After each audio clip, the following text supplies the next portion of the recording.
I'm here in Las Vegas for my first CES, and there's already been big announcements like humanoid robots from Boston Dynamics, tons of smart home announcements, including the first lock that uses the ultra-wideband chip to unlock by proximity, a new thermostat from Eve, and even Lego is now into tech, making smart bricks as a part of their new Smart Play platform. And it's not even the first official day of CES. That comes tomorrow morning, so get subscribed because I'm going to be sharing shorts and reels from the show floor at all the different booths, both smart home, iPhone accessories, you name it. I'm going to cover it. And I'm even here with my podcast co-host, Jason A10. We met today and we're going to be doing stuff live on the show floor. Going to be recording an episode here at CES. Super excited for that. Get subscribed to the podcast right here. You can also listen wherever you get your podcast, link below. But first, let's talk about Lego. Lego's new Smart Play system includes smart bricks that can detect NFC nearby and change what they're doing, whether it's lights or sounds.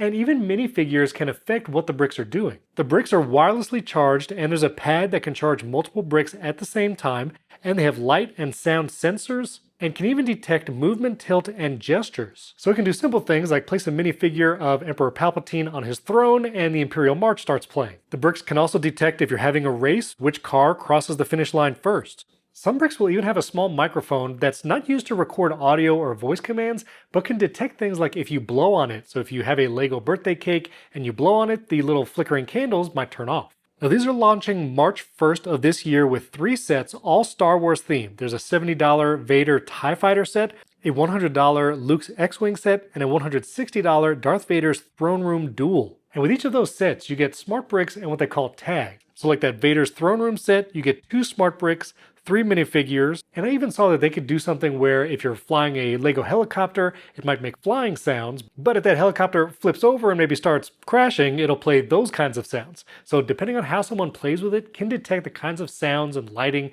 the bricks actually do. Now when it comes to smart home, I did get to see Eve's new thermostat. It's matter over thread, really going for simplicity, but it has a super clean look. Of course, we'll have a temperature and humidity sensor built in, will work great with HomeKit. So I'm excited to try that one. And I also got a behind the scenes at some of the devices Aqara is coming out. And they're doing a ton of stuff. I think one of the most exciting is the new U400 smart lock.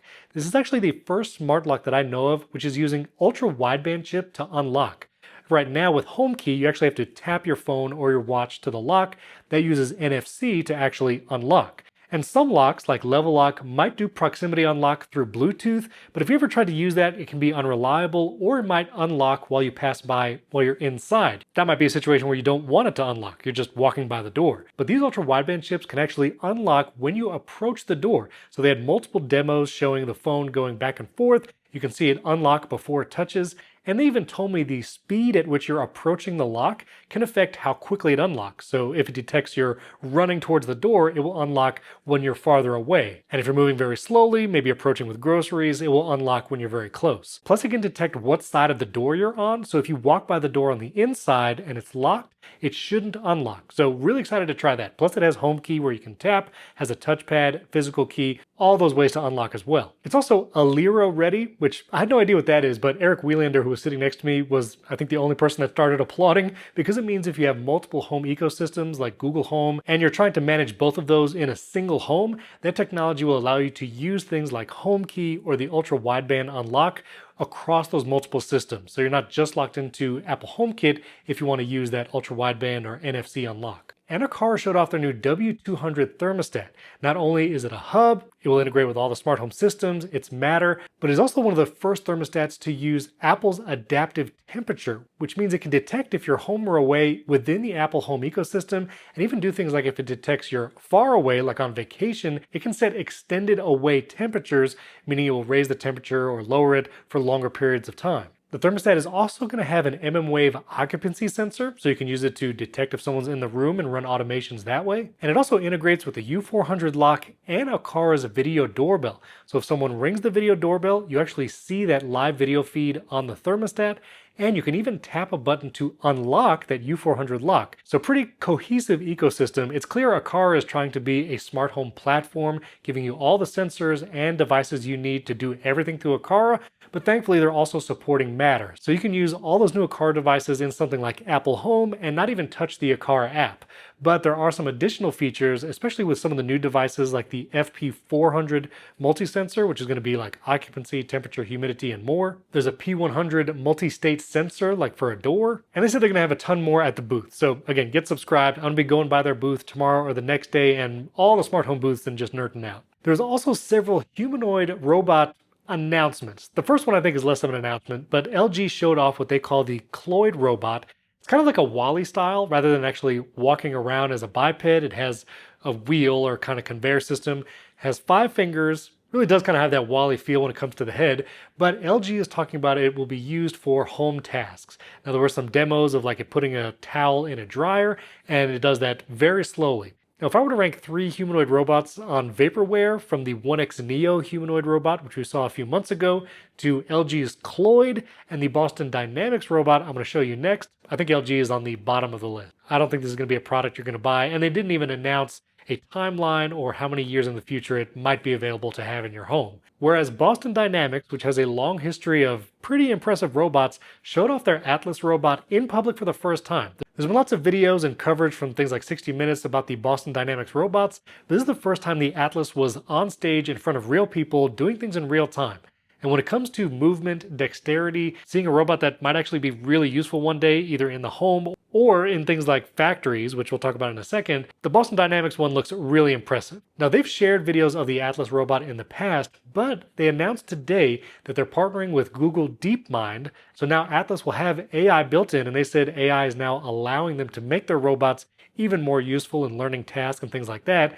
And with their parent company, Hyundai, which I didn't realize that, Boston Dynamics Robotics is part of Hyundai, they're actually producing humanoid robots right now that will be working in Hyundai's factory in Savannah, Georgia. So the Atlas is powered by AI using NVIDIA chips, has 360-degree cameras, so the revolution will be televised. And they said that Atlas can be trained to do pretty complex tasks in just a day.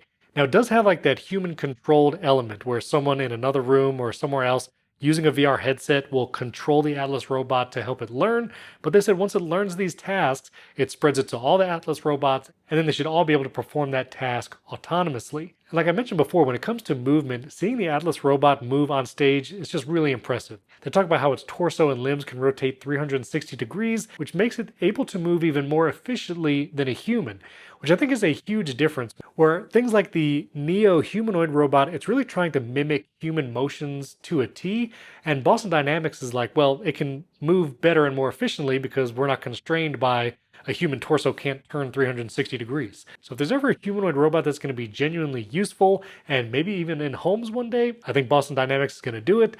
I also like their approach talking about how the face and head, they don't want it to look like a human doing robot things. They want it to be clear that this is a helpful robot, not a human. But at the end of the keynote, they said something interesting. They said our robots don't compete with humans, they compete for humans.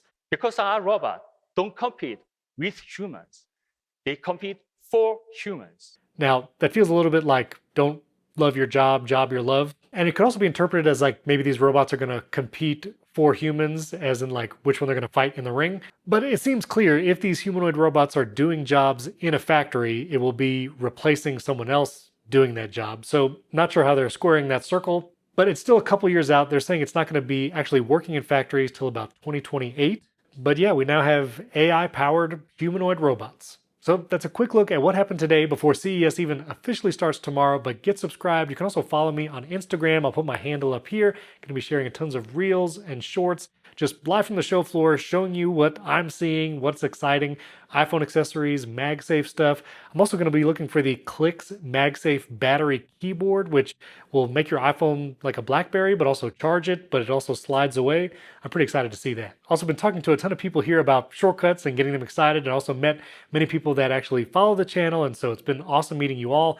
But if you wanted to see my top shortcuts of 2025, the video is actually reaching a huge audience. It has over 100,000 views, but you can watch that video up here, and we're going to be recording an episode of Primary Tech. That's my tech podcast with Jason A10. Get subscribed to that channel right here, and you'll get to see that show and clips live from the show floor. So excited to be here at CES for my first time, and excited to share it all with you as well. Thank you for watching. I'll catch you next time.